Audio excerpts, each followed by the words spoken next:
I request the Padma Bhushan Swapnasundari Garu, who started her Vilasini Natyam, a form, as a parallel form to Bharatanatyam, Odissi, and others which were already there. She started this movement of Vilasini Natyam, and it goes to her credit that she brought these contemporary forms back to temple.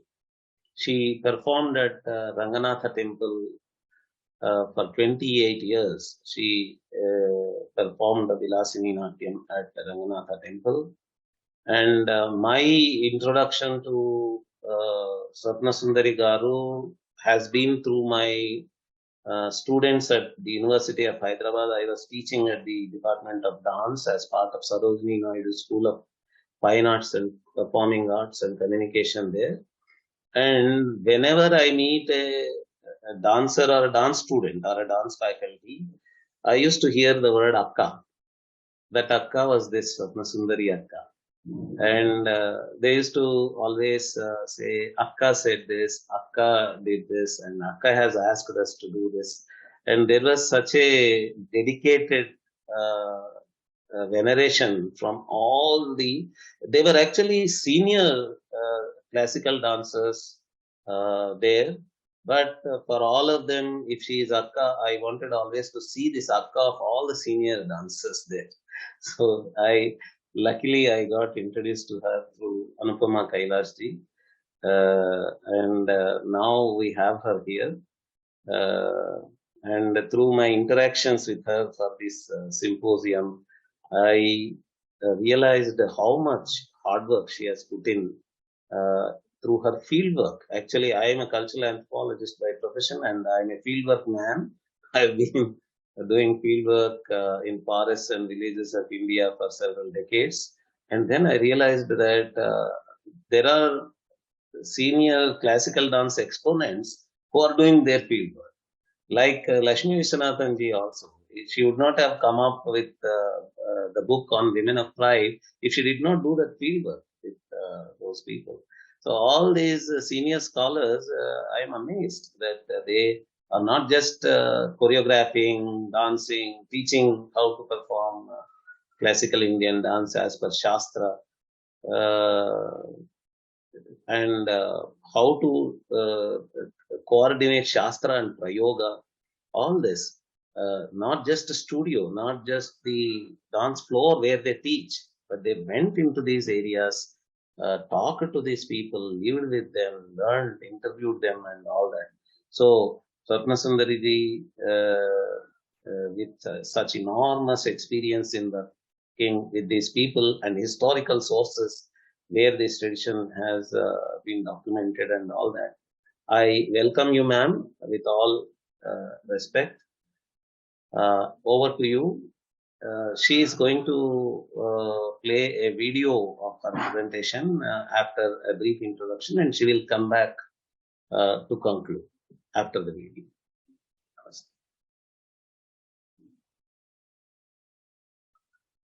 You are muted, ma'am.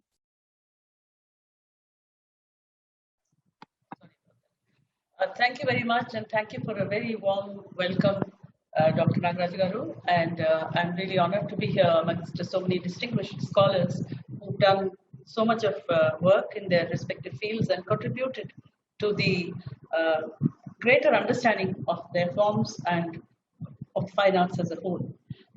My talk had to be prepared as a video because whenever somebody asks me, it just touches the tip of the iceberg about Devadasis, particularly the Devadasi tradition of Telugu-speaking areas. I use that word very carefully.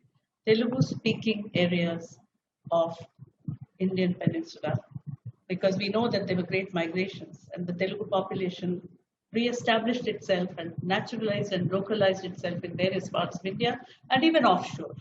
I'm not going to go into this because this is an entirely different subject, but my takeoff point for Vilasini Natyam was that the dance of the Telugu Devadasis has not been examined closely enough, and that was the point of curiosity.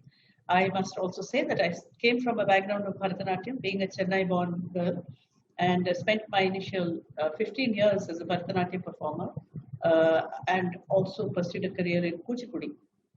Now, one of the personal reasons for me to explore the area of Telugu Devadasi tradition, dance tradition, is that I was absolutely convinced that they were, that they were underrepresented. Their contributions were underrepresented and not understood and exposed enough, particularly outside Andhra Pradesh. We have had scholars discussing this within Andhra Pradesh, but my aim and ambition and dream was to extend its outreach to such an extent that it becomes a topic for discussion amongst discussion on other Devadasi related dance forms. And that is my only point of interest and inspiration.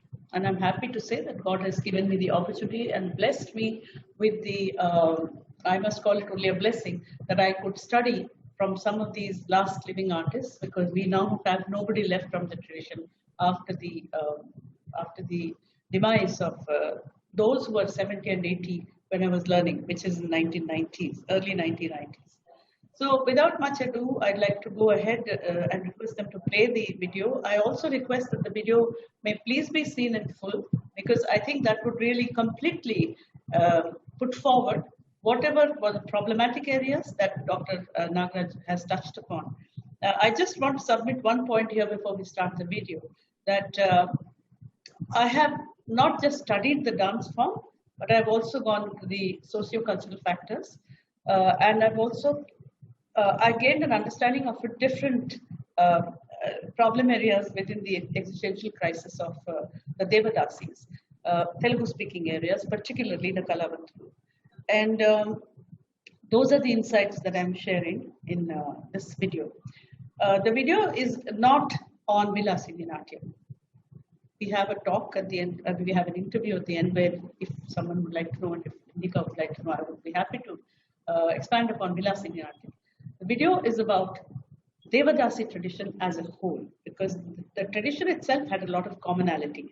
Vilasini Natyam, Bharatanatyam, or any other Natyam are only regionalized expressions, and today's Bharatanatyam and Odissi and other forms, and I include Vilasini Natyam and other interpretations, they are based on the creative vision of a set of individuals or one individual who also had access to some of the original Devadasi dancers of their times.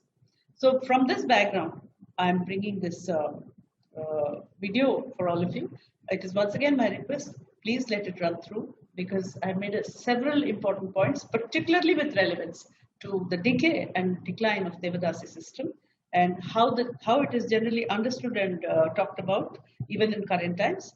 But from my perspective, what it was, the way I saw it through the prism of analysis. So please may we have the video, and thank you very much for giving me this honor of presenting the keynote. Thank you. The video, please. Namaste. At the outset, I would like to thank Indic Academy for inviting me to participate in this symposium and providing the opportunity to share some of my thoughts on the topic of Devadasi tradition. I must state that my presentation is not planned in a linear, concentric or any other specific pattern, nor have I organized the talk into separate sections in any particular order. The Devadasi system, its locus, that is the religious institution, and the Devadasi art itself have occupied substantial space in many fora. It is perhaps the most discussed and debated system rooted in the indigenous culture of the Indian subcontinent. Scholars may please forgive me for traversing historical periods in a non-linear fashion, randomly quoting from religious texts and scriptures and referring to later literature as and when pertinent to the point at hand. My involvement with Devadasi system pertains to her art. Living with my aged Devadasi guru in her own village during parts of my dance training turned out to be a period of experiential learning, which cemented our bond not just as a teacher and taught, but also as women of two generations, hailing from completely different family backgrounds.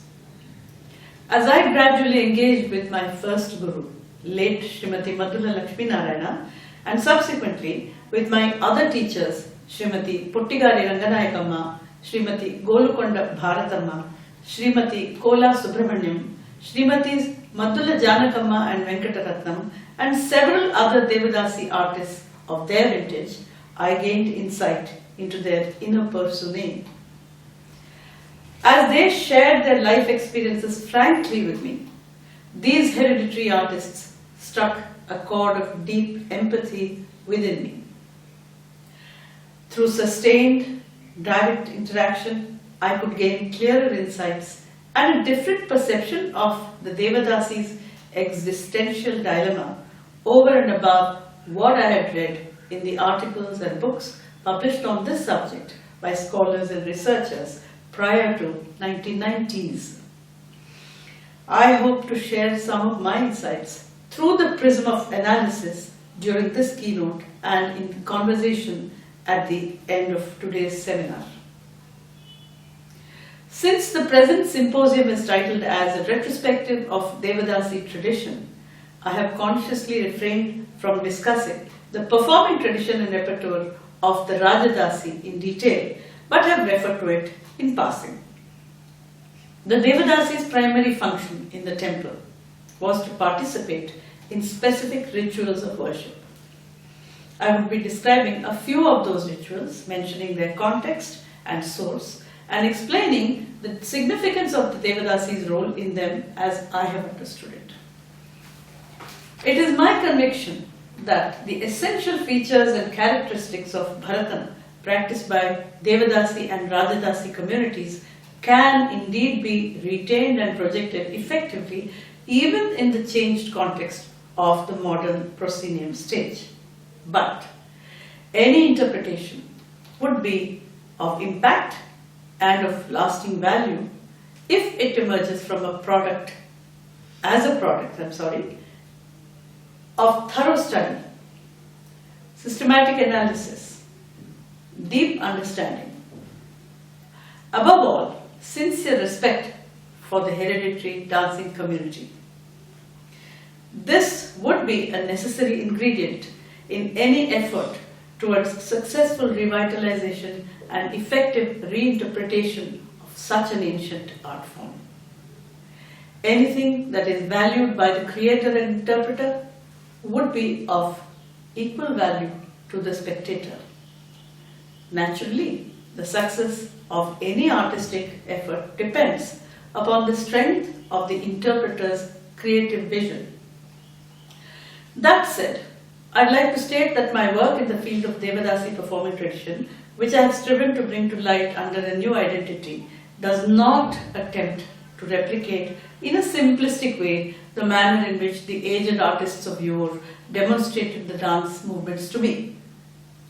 During and after learning dance movements from these artists, I could see that most of them were clearly out of form due to age, frail health, and the long hiatus in their life as professional performers. It was necessary to reimagine each movement in its entirety, to analyze it and demonstrate it in a more complete form. Thus, Vilasini Natyam, which I practice, perform and teach, is the product of my individual interpretation based on my aesthetic perception of the Bharatam of Devadasis and Rajadasis of all Telugu-speaking regions in the Indian peninsula. There is a saying that art began when man glorified the sun with a hymn of gratitude. Art begins as spontaneous expression and assumes the form of a ritual after it acquires symbolic value. In community life, such rituals occupy a place of importance since they reflect the faith and belief of that community. This faith paves the foundation for a continuing tradition of a community's ritual practices. In almost every social community, traditional ritual practices are transmitted down generations. They are believed to be harbingers of the good, the auspicious, the invincible, and the indestructible. For example, the Vedic community recognized and acknowledged the existence of sound vibrations, nada, as permanent, eternal, and therefore indestructible. When nada acquires graphic representation as a figure, a symbol, letter, or alphabet, it becomes a sound image. Due to the undeniability of its existence in nature, nada is considered as ever-present, and its corresponding sound image is referred to as akshara, that which cannot be destroyed. Nada, dhvani, and shabda are aspects of the same phenomenon. These occupy a primal position in agamic worship in Hindu temples. This seed idea finds representation in a temple ritual called Bheri Tadanam, which formally marks the beginning of religious festivities. In the early days of Devadasi system, the consecrated temple dancer performed corresponding dance steps and movements to the accompaniment of the sound of Bheri, the temple drum. The Agama Shastra dictates worshipping of the Bheri, which is considered as a sacred object that is necessary for the performance of rituals. The sound vibrations produced by striking the Bheri are believed to fill the atmosphere with positive energy. The Bheri itself is equated with the universe, and each side of it is associated with one or other Vedic Puranic god. In Bheri Puja, the drum is placed on a mound of paddy and invoked with a mantra, hymnal chant, after which the first striking of the drum takes place as Bheri Tadanam. This drumming continues as the Devadasi performs various short dances and invokes the gods associated with the Bheri. Her dancing is interspersed with the chanting of the ritual mantras. Interestingly, the act of maintaining nishabda, no sound, that is, complete silence, also finds place in a seemingly simple ritual called Saptavarana Puja, when the Bheri, the ankle bells of the dancer, the chanting of the priests, and all other forms of dhvani must cease. The temple falls silent as religious festivities draw to a close. This creation and withdrawal of sound appear to signify that the priests, together with the Devadasi, her entourage, and the temple's traditional music band, initially evoke the power and mystique of the adored deity and draw it out of the Garbhagriha through invocatory chants, dance, and melody. At the end of the festivity, the same group of temple functionaries facilitate the complete withdrawal of the deity's mystical energy back into the Garbhagriha of the shrine. This is in consonance with the characteristic Hindu thought that everything in creation is cyclical and recurrent. This pattern carries through in the ritual song dance routine of the temple dancer. I cite an example. Whereas the temple priest awakens the Lord with the Sanskrit Suprabhatam, the Devadasi awakens the Lord daily with a ritual song dance called Melu Kolupu in Telugu. Srimati Pottigari Ranganayakama, hereditary Telugu Bhogam Sani artist and the last consecrated Devadasi of Chirutanipuram Subramanya Swami temple, taught me a Melu Kolupu which has been the preserve of her predecessors and herself for over 400 years. It goes like this. Yelami toduta kodi kosenu Indu vennela kanti vasenu Jalajamulu vikasinchi poyenu Saurabhamu viyam Deva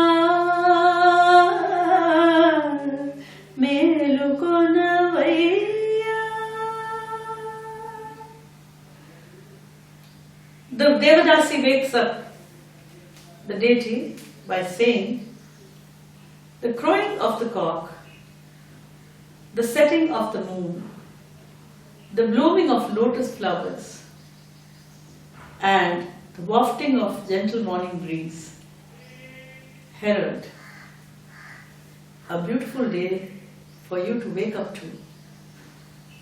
O Lord, please awaken. Wake-up songs such as this were also offered by the Devadasi in the shrines of female deities. At the end of the day, it is the duty of the Devadasi to sing lullaby songs which are called Lali Patalu and Zola Patalu. Lali means to lull or to cajole, to gently exhort and induce a state of slumber. Zola Patalu means a proper lullaby where there is patting of the child and a movement where the person who is slipping into the state of slumber is actually now being rocked in the cradle to sleep. So in some senses, the function of both overlaps. I present one example in the form of a 400-year-old Lali taught to me in Dr. Arudra's presence by late Golukonda Bharatamma, who was the last consecrated Devadasi of the temple of Vedanarayana Swami and Vedavalli Ammavaru in Nagalapuram, Chittur district of Andhra Pradesh. Lali Sri Nama Varamayamma Talli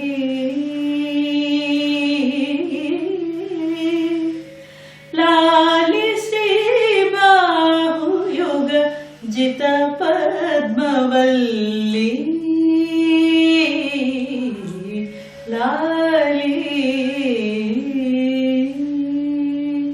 They were also free to improvise and introduce small variations of words. For instance, Jita Padmavalli, Sri Bahu Yuga Jita Padmavalli meant that her arms were delicate like the stalks of the lotus, or in fact exceeded the beauty of the stalks of lotus. But this is also sung as Lali Sri Bahu Yuga Jita Vedavalli Lali. So several versions of the same lullaby or other songs could exist, and introductions of phrases and words were done quite often, either by the Devadasis themselves or by the composers who provided them these songs. But such compositions were made more than 500 years ago. During my study of manuscripts, I have come across many very old temple songs. In this manner, the Devadasi completed a cycle of ritual activities in daily worship. The Rangabhogam part of the Devadasi's temple repertoire could be witnessed also by devotees and visitors. Whereas the awakening song and the lullaby constituted a part of Angabhogam previously, the Rangabhogam could be witnessed by all. Amongst these were practitioners of other performing traditions and connoisseurs of fine arts as well. This category of performance was meant to be enjoyed by everyone, although it was essentially an offering of entertainment to the presiding deity of the temple. These performances also facilitated the interface between Devadasis and various other groups of artists. In the Telugu regions, Devadasis performed nritta items, those which rest upon display of dance technique, narrative dances such as shabdams, and expressional compositions. Compositions such as Shlokam, Varnam and Kirtanam were performed by the Devadasis during Rangabhogam. An example is an exclusive Padavarnam made famous in present times, first through Vilasati Natya. It is addressed to Lord Kopeshwara, a form of Shiva manifest in a temple at Palivela, a small town in East Godavari district in Andhra Pradesh. Swami Veena Cheli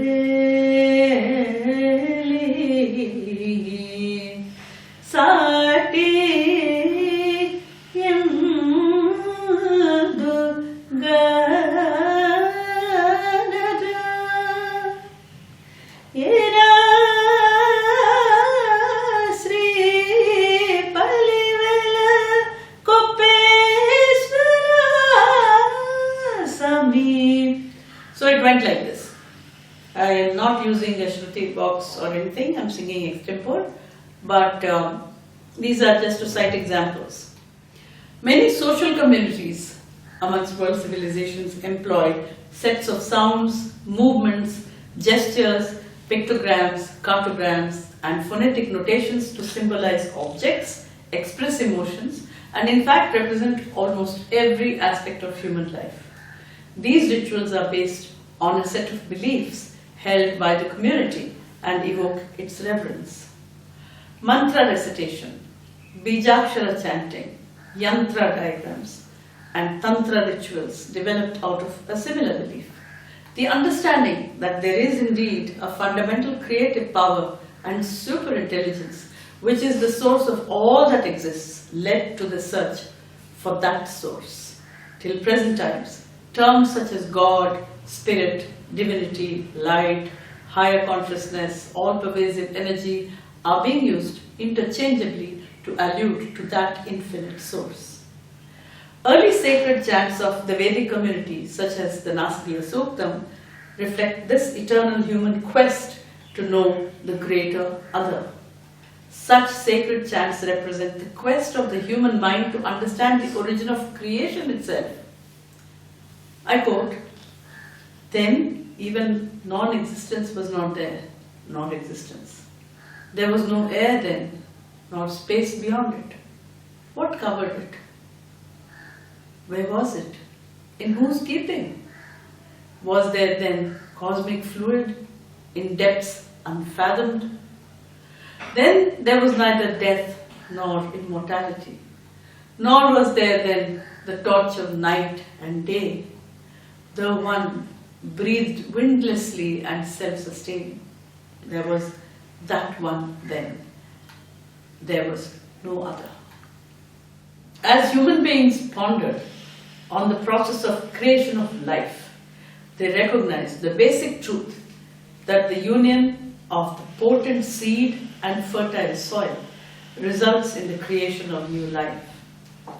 All that which lived on planet Earth was the consequence of the confluence of two powerful energies which merged together.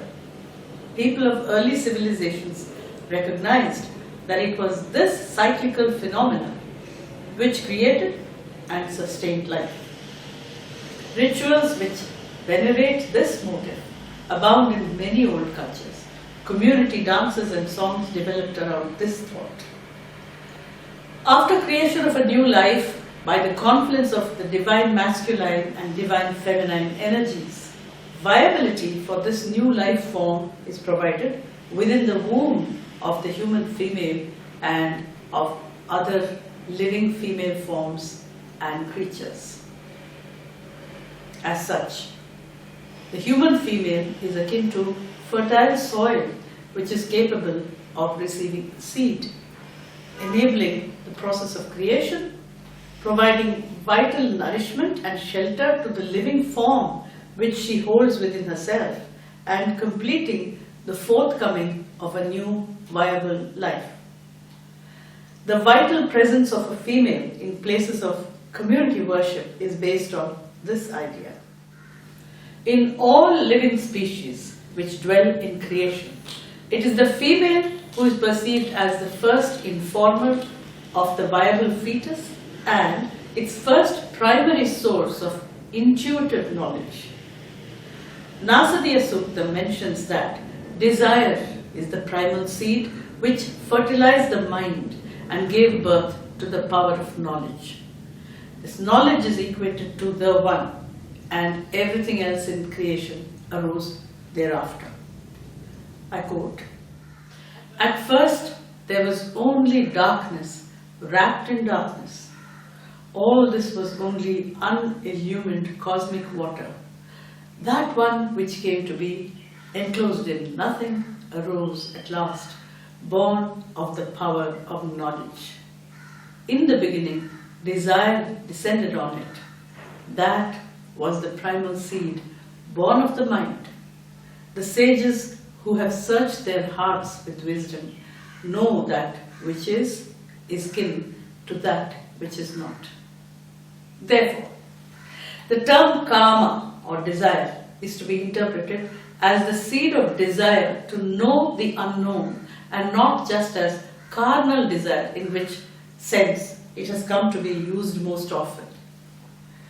The early tribal form of goddess Kameshwari, being herself the embodiment of desire, grants its fulfillment to the seeker in both senses of the term. The Jakkinis, an indigenous tribe of Telugu land, are said to be worshippers of Kameshwari. A section from the predecessors of the Telugu hereditary dancers, including the Devadasis and Rajadasis, were derived of this indigenous tribe and were called Jakkulu, a corruption of the term Yakshulu, Telugu for Yakshas. This is an interesting parallel to the relationship claimed simultaneously by hereditary Telugu female dancers with Apsaras, celestial nymphs, who, along with the Yakshas, Gandharvas and Kinnaras, constitute a group of demigods believed to inhabit both sky and earth. Returning to Kama, Hindu temple traditions and arts accommodate the motive of Kama, desire, as a necessary prerequisite for the male and female principles to know each other and mingle in perfect union. Such a union is essential for creation to take place. Kama is one of the four Purusharthas. The sanctity accorded to Kama, which is one of the states of Sambhoga Sringara, contributed to the elevation of Sringara Rasa itself as the king of rasas in later day art, thought and literature. In the essential Hindu worldview, Kama is considered simply as a natural phenomenon. Therefore, the act of conjugation of genders finds inclusion in worship rituals in an esoteric form, in temple architecture through explicit sculptural representation, and in temple songs of the Devadasi as an important state which precedes the act of rati, that is, conjugation.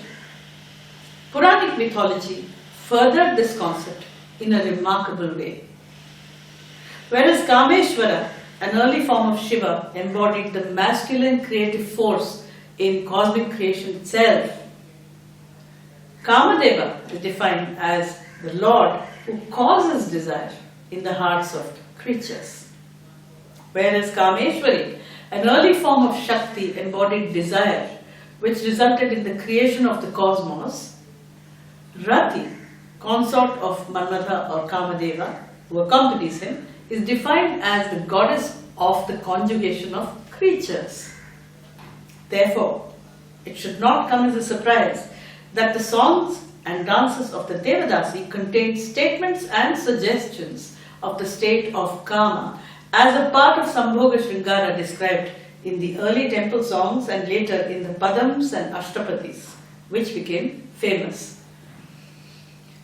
The bulk of the Devadasi's song dances, which were meant for the exclusive, I repeat, which were meant for the exclusive service of the temple deity, constituted the Angabhogam aspect of her repertoire. Angabhogam services of the Devadasi included the performance of Ashtapadi, Shlokas and Shringarapadams. These could be either in the form of a complaint by herself as the co-wife of the male deity of the shrine, or purely as a devotee creating an evocative mood for the pleasurable union of the male and female deities of the temple. I have examples of Shringarapadams of this kind, but I will go on to the next part of my presentation. It is a matter of shame and concern that even today there are people who ascribe the representation of Kama and Rati in temple songs and dances to the promiscuous character of the Devadasi and the provocative nature of her art. This accusation denotes nothing short of illiteracy about temple traditions, and it is in slander of the temple dancer whose artistic tradition was intended to fulfill the requirements of temple worship. It is also an insult to the concept of the four Purusharthas, that is, Artha, Kama, Dharma and Moksha. There is another point of note. Until recently, the Devadasi was especially invited by elite Indian families to perform Sringara Padams from her repertoire in private performances during marriage ceremonies. It is ironical that the conservative Indian society, which still continues to shun and discourage discussion about natural human states such as desire and conjugation, placed the responsibility of educating the would-be wedded couple about these upon the woman who gave her life to the service of the temple, and yet the same society is indifferent to her being called a harlot and a sacred prostitute. Garbha, the Sanskrit word for womb, is of the greatest significance. There are also any number of community dances in India such as Garba, derived from the Sanskrit term Garbha, which celebrate the procreative aspect of the female. It is noteworthy that Garbha is danced by women. Bringing forth a new life form from her body and providing it nourishment and sustenance is the unique biological function of the female. Consequently, in organized temple worship system, as also in tribal community practice, the female form as well as her creative energy have been venerated. To reiterate the importance of the female in the process of creation, a human representation of the goddess of fertility was required in the temple. This is one basic concept behind the dedication of a woman to the temple.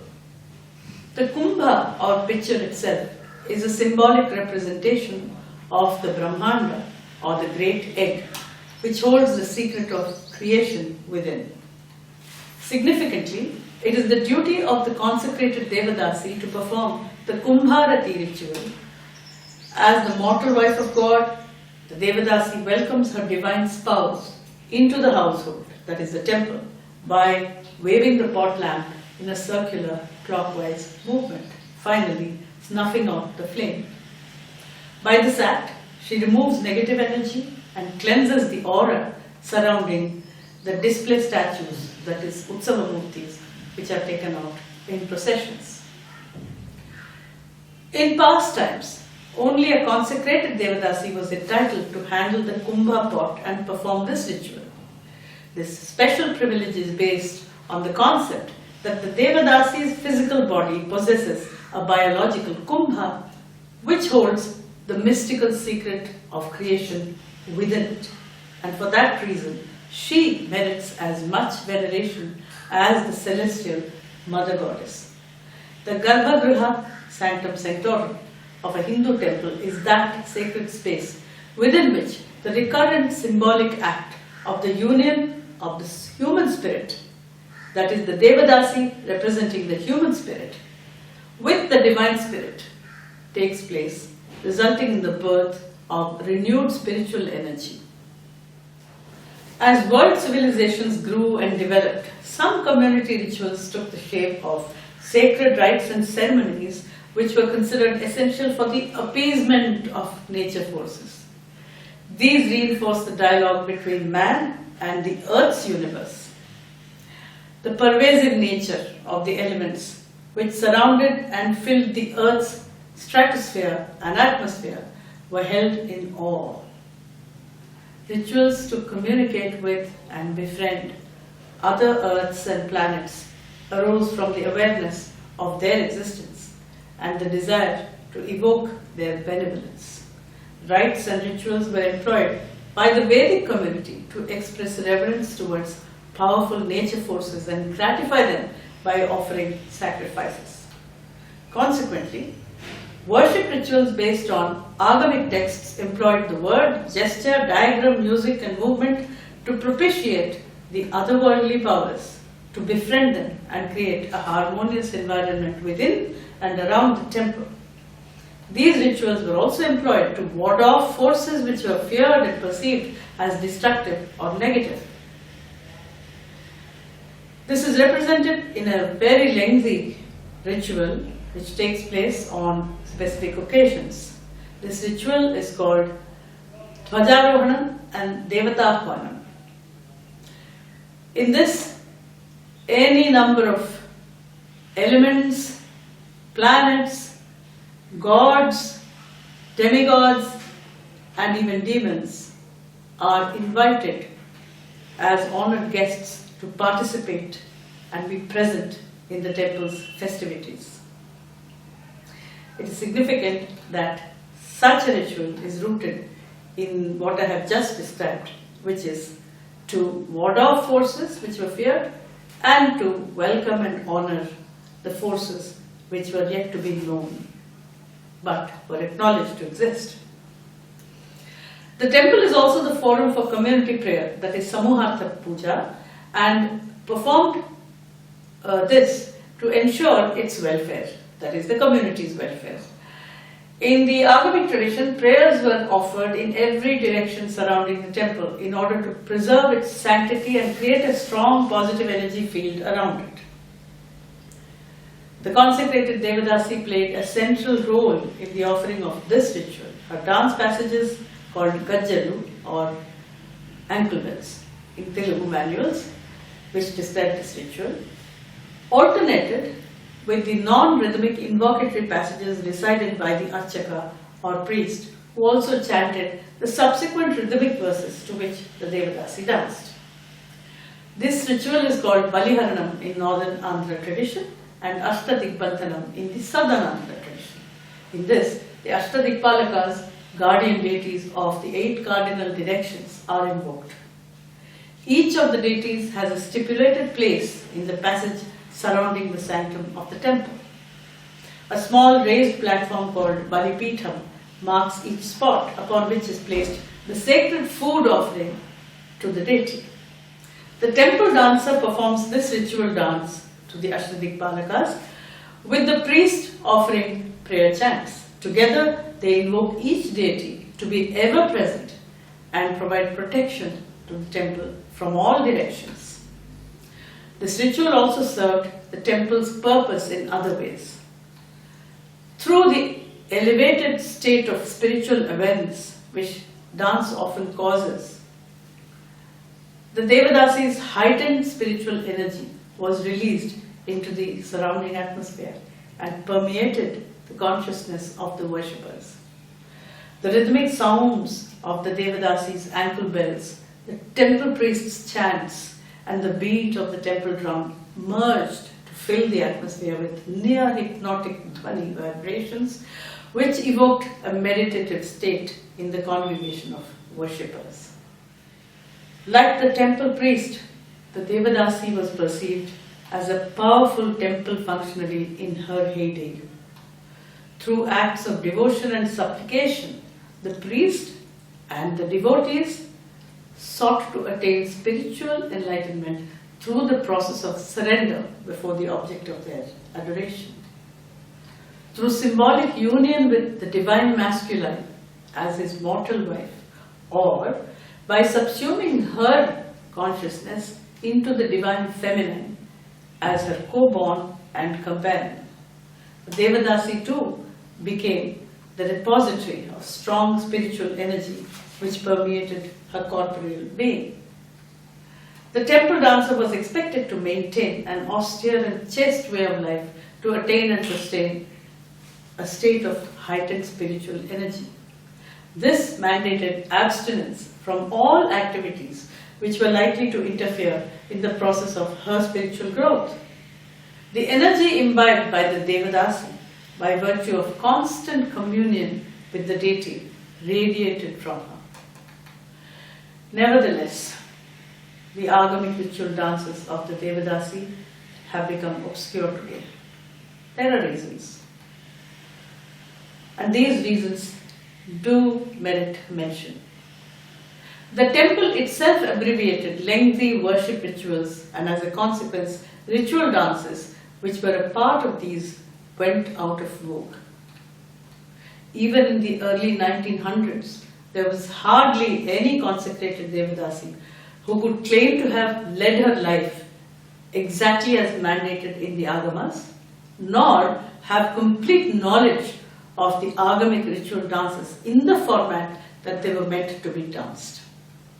Not every woman who was consecrated to the temple as a Devadasi could carry the weight of the mandate of chastity throughout her life in dedicated service to the temple. Many women did not wish for a life as a Devadasi. Consequently, there was dilution of the mandated lifestyle. The religious institution too failed to ensure that the consecrated Devadasis which served it could maintain a life of chastity, and no measures were put in place to prevent sexual exploitation of Devadasis or to prevent them from compromising the mandated lifestyle by their own volition. It would therefore be incorrect to completely attribute the decline of the Devadasi system to the imposition of the Victorian moral value system on India's indigenous religious systems by the British rulers. Decline started happening much before the Anti-Devadasi Dedication Act came into force. By the 1930s, the Devadasi system deteriorated to such an extent that the custom of dedication of women to temples was opposed by many. A member of its own community fought to bring a ban on the system. This move was strengthened by social reformers of the day. Their efforts succeeded. Dedication of Devadasis to Hindu temples was legally banned in 1948. With this, Devadasi finally lost her professional identity and raison d'etre. In the period that followed, details of events related to the decline in the institution of Devadasis have gripped the minds of people to such an extent that the essential nature of Devadasi art and its centrality in the rituals of worship has been almost lost sight of. Uppermost in the discussions are the factors which contributed to her being subjected to sexual exploitation by men who could hold her captive by dint of their powerful positions in the temple hierarchy and the feudal society of those days. Not as much attention is paid to the fact that many Devadasi women desperately wished for a different life and wanted to leave the confines of the temple by shaking off the shackles imposed on them by virtue of dedication to it. Their dependence on the temples was more for the financial security it offered rather than the consideration of temple service as their true calling. There were women of the Devadasi community who preferred the luxury and comfort of a life in palaces and voluntarily opted out of temple service to live as concubines of the rich and wealthy. The lines which demarcated the Devadasis and Rajadasis as two separate groups of professional artists became even more blurred. The Devadasi came to be employed as a generic term, Devadasi, under which all hereditary female dancers were referred to. Whereas originally these two groups had separate identities and duties, certainly until the decline of the feudal landlord system. To some extent, the writings of English-educated Indian elite and Western commentators also contributed to the merging of the identities and occupations of different groups within the women of singing dancing community. Western commentators of the day either paid more attention to the exotic and esoteric dimensions of temple dance or denounced Devadasi by referring to her with derogatory terms such as sacred prostitute. Today there is a set of voices who are raising an orchestrated clamor to reinvent the Devadasi and restore her lost identity. While passionate causes do deserve to be heard, a few pertinent questions must also be asked. 1. Do the majority of women from the erstwhile Devadasi community want to be dedicated to the temple? Are there women in today's day and age who are willing to live a life of austerities as mandated for the erstwhile Devadasis on a long-term basis? How many parents are there in today's society who would be willing to sacrifice the life of their girl child and turn her over to the temple for life for the sake of their own financial gain? Are there temples which are in a position to bring back the regular song dance services of Devadasis and to restore full-length worship rituals to accommodate these? Will they facilitate the dialogue between the priest and the Devadasi, whereby this could be possible? Are the heads of religious institutions which hold overarching sway over the live temples of today willing to amend the agamic mandate in such a manner that the pattern of life for future Devadasis, if any, would offer them a life of personal autonomy and professional dignity? What measures would be taken and by which agency to ensure that a woman would be appointed by the temple purely as a professional artist and treated as such? In my view, it is wishful thinking that a Devadasi can be reincarnated in the original sense. For that to happen, a review and amendment of the existing law against the dedication of Devadasis would be necessary. In the absence of a large body of hereditary artists taking legal recourse to have the law repealed, there would be little possibility of reviving the Devadasi system or of restoring her original professional identity to her, since her work was in the temple. When the system was implemented in its most ideal way, the Devadasi might have been an empowered woman, holding her own both within and outside the temple. But due to the lacunae in the system, it has declined and degenerated. It is my considered view that the ban on Devadasi dedication must not be revoked, since there exist aspects within it, as it stands, which are regressive, exploitative, anti-child and anti-woman.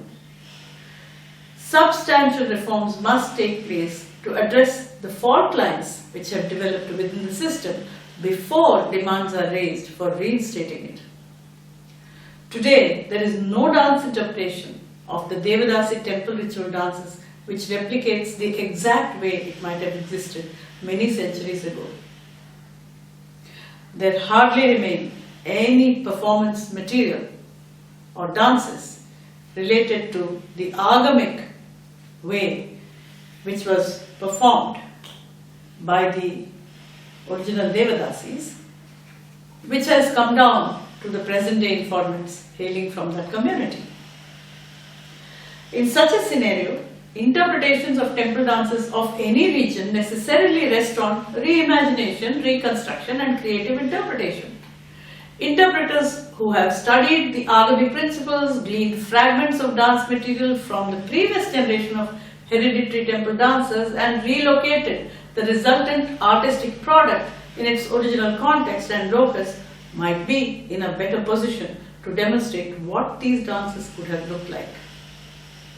Coming to present times, all the areas related to the Devadasi system, whether it was her position in society, whether it was the functions she discharged in the temple, whether it was in terms of her dance heritage, or whether it was in her personal life as a woman, all these aspects must be seen from a realistic perspective. It is time that we took another look at the Devadasi, and seminars and symposia such as these do help us to go in that direction. Thank you all very much. There is Siri Rama, who is also an accomplished classical dancer, Kuchipudi, Bharatanatyam. Okay.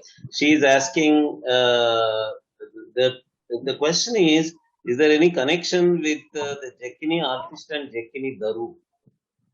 Jakkini artist and Jakkini Daru? Yes, Yeah. definitely. In my book on the Bharatam of Telugu court and temple dances, I have covered that very well. I don't have a copy of the book here, but from memory, I can say that yes, Jakkini Daru was specifically what was danced by Jakkini artists. And Jakkini Daru has its own specific meters, which in later day in the Yakshaganas came to be called Rekulu. It is called Rekulu, perhaps because they were committed to being written on metal strips. Probably that is the reason why it is called Rekulu. A Rekulu, I'm sorry, I'm lapsing into Telugu. The Rekulu term referred to specifically in later times referred to the meters which were used by the Jakkinis and Yakshagana itself is supposed to be a derivative of the singing tradition, melodic tradition of the Yakshinis or Jakkinis. So there is an entire, I think you, if I may suggest you, one of the material for a future symposium on Yakshagana itself, and Yakshagana not as we understand it, because today anything that has a beginning, end, and a story and is told with singing and dancing is called Yakshagana. No, Yakshagana has specific meters. And to reiterate my point and take forward the question raised by Sri Rama, the Jakkulu dance to specific meters which are now near obsolete. These very few of them are left in contemporary classical dance, which are reinvented forms. But Annamacharya has used some of these meters, and before that, the tribal community dances in some of the Bhagavatams, such as Chindu Bhagavatam, etc., they have retained some of these Rekulu in their performance material. They cannot analyze it and tell you what it is. But I have had the opportunity and pleasure of watching the performances and recording some of its music and hearing some of the recorded audio tracks and correlating it with the Rekulu, as I have understood it, the metrical compositions. And when you correlate it, they happen to be very close or exactly the same. So Rekulu and Jakkulu and Jakkini Daru and Yakshagana are interrelated, and it would be my pleasure to speak in detail about it in some other forum. And you have raised a very, very pertinent question. Thank you very much. Please do try to read it in my book, the Vilasini Natyam, Bharatam of Temple and Court Dances of Telugu Land. Thank you very much, ma'am. There are all other responses are all congratulating you, thanking you. I'll be very happy to expand on any of these points in the later session if we are having one, which is the conversation. But I do not want to eat into the time of other scholars. So if there's anything pertaining to my talk just now, I would be happy to answer that. Yes, yes. So there are other questions. Can they be called yoginis? Some are asking whether Yes. they are gurus. They were considered to be gurus also. I'll have to take it one by one. Yogini. Now, yogini by necessity is one who is focused upon a single thing, and yoga is a state of also a state of conjugation, but conjugation of the body and mind together and the spirit. So it is a kind of a internal conjugation, if you'd like to call it, the union. That's why it is called yoga. Yes, in a sense, they were yoginis, but they are not called yoginis. But what they were indulging in, the art form and the way they internalized all these energies which I've referred to, certainly puts them in a class of yoginis. But they were not called yoginis. Certainly not the dancing Devadasis, to the best of my knowledge, were not called yoginis. But prior to that, in the period of Srinatha, one can refer to the work of Srinatha, where he talks about watching the performances of the Jakkinis. And when he saw the Jakkini women, I have quoted this also in my book. He saw aspects in the way she danced and used the steps and the music and the meters to create a feeling of complete unification within herself of the higher spirit and her human spirit. So to that extent, their art inspires people to view them as yoginis.